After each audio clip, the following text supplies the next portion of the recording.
Somewhere over the rainbow, birds fly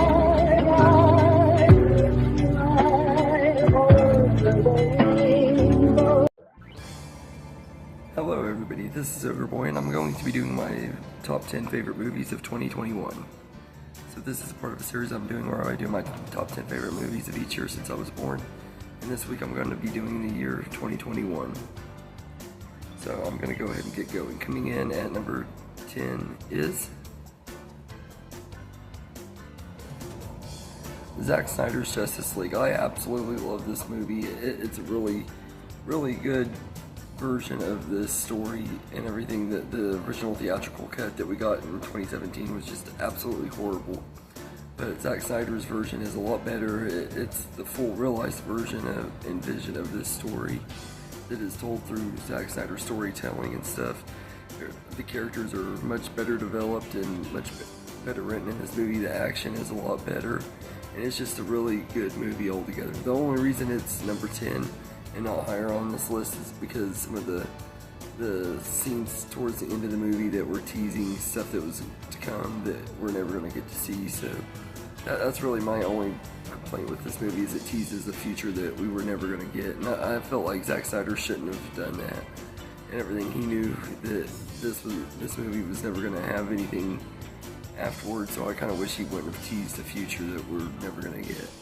But I really do love this movie. So Zack Snyder's Justice League is number 10, and number 9 is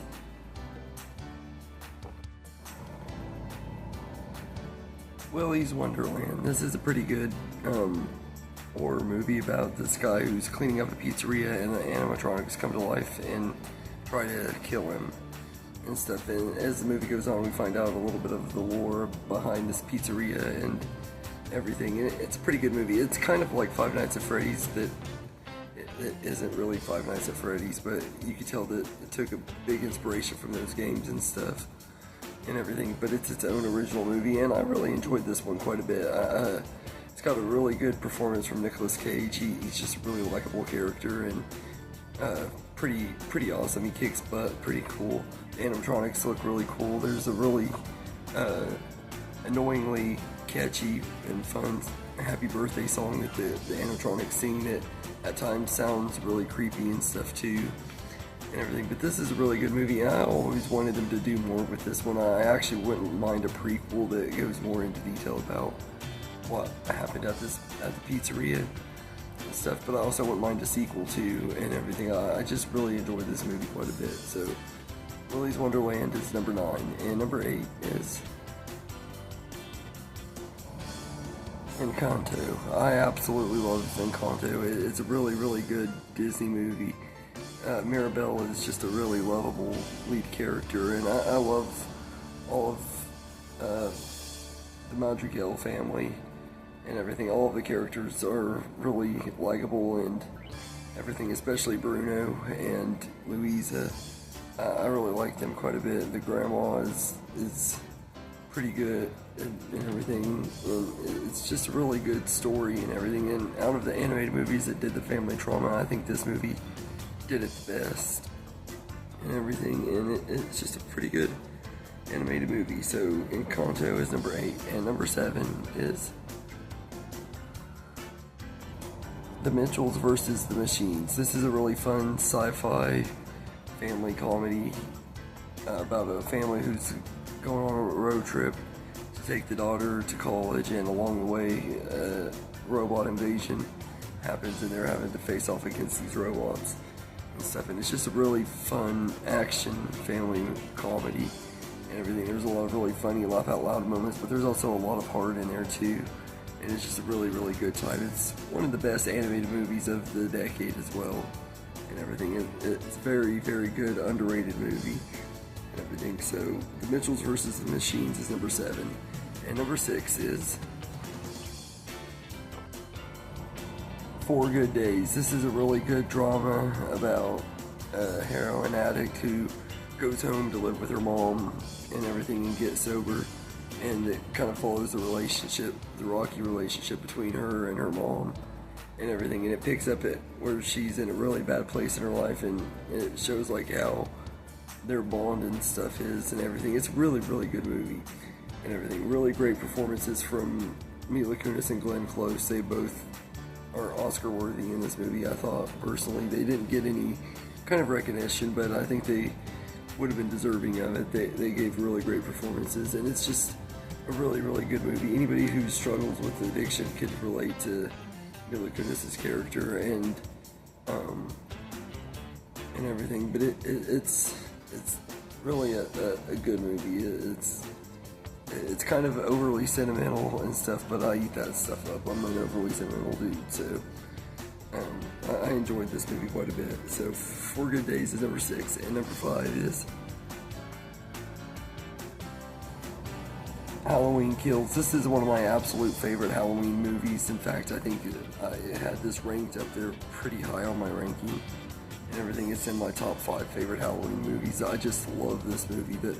The kills are brutal in here. Michael Myers he gives no F's. He goes balls to the walls crazy in this movie, and I absolutely love it. Now, I don't think it's the most brutal we've ever seen a version of Michael Myers be and everything. I still think he's more brutal in the Rob Zombie movies, but this one, he's very brutal without being over the top brutal and everything, and I love it.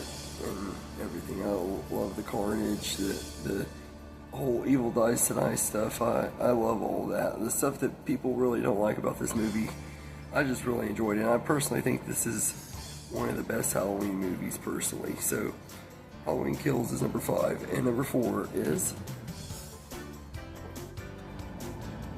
Mass. This is a really good drama that is just set in a room with 4 people talking about a school shooting and everything, and you got the parents of the shooter and some of the parents of the victims, and they're having a conversation and everything, and it's just a really deep, thought-provoking, emotional movie and everything. But it's a very, very good movie. It's not one that I'd say I'd want to revisit very often because it is a very sad and hard to watch movie, but it is a really good one and everything. It has some really great performances in here, especially from Ann Dowd and Jason Isaacs. They both really gave great performances, but everybody is great in this movie, and it's one I would highly recommend if you haven't seen it.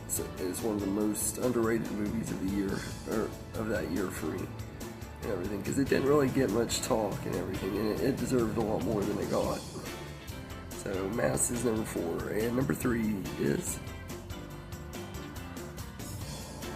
Our Friend. This is a movie starring Dakota Johnson, Casey Affleck, and Jason Segel, and in this movie Jason Segel plays a friend of this couple who drops everything in his life to help his friends and everything when his friend is dying and stuff. He helps take care of her and her kids and everything. He helps her husband and stuff, and he becomes good friends with her husband too and everything. And it's just a really good movie about friendship and stuff. It's very heartbreaking, very sad movie, but it's a very good one as well and everything. I've always really loved this movie and everything. So Our Friend is number 3, and number 2 is Westside Story. I absolutely love this movie. This is one of my absolute favorite movies of the decade. It's a really great musical, a very good remake of the 1961 movie of the same name, which was in its own right a classic and everything. And I feel like this movie is actually one of the rare times that I enjoy the remake more than the original. And that says a lot, seeing that I love the original West Side Story too and everything. I've always been a big fan of it, and I felt like this one was an even better adaptation and everything. Spielberg did such a great job with the casting and stuff. Rachel Zegler was amazing as Maria, and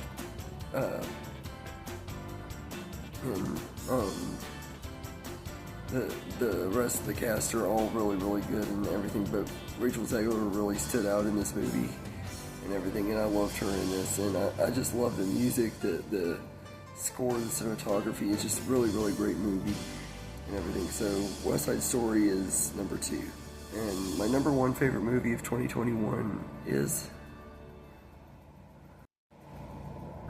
Spiderman No Way Home. I absolutely love this movie. This is easily one of my favorite MCU movies. In fact, I would probably go as far to say it is my favorite. It's not as epic as Endgame or Infinity War and stuff like that, but it's just a movie that really felt like it was tailor-made for me as someone who was a huge fan of the Spider-Man franchise, and especially the early Tobey Maguire Spider-Man movies. This was just a big love letter to all of the fans and everything, but as a fan of Tobey Maguire films, I felt really satisfied getting to see all these characters that I loved as a kid come back, and everything was so awesome, especially Tobey Maguire himself and everything. I just absolutely love his version of Peter Parker, and getting to see him back was a joy that every time I watch the movie I can't help but feel, and everything. It just, I still just can't believe we got this movie where we got a movie with all three Spider-Men together and everything, and I still just absolutely love this movie, and it's gonna be pretty high up on my favorite movies of the decade as well and everything, because this is just a really, really good one. So Spider-Man No Way Home is easily my favorite movie of 2021. So anyway, let me know in the comments what your favorite movies of 2021 are, and I hope you enjoyed this video, and have a good day, everybody.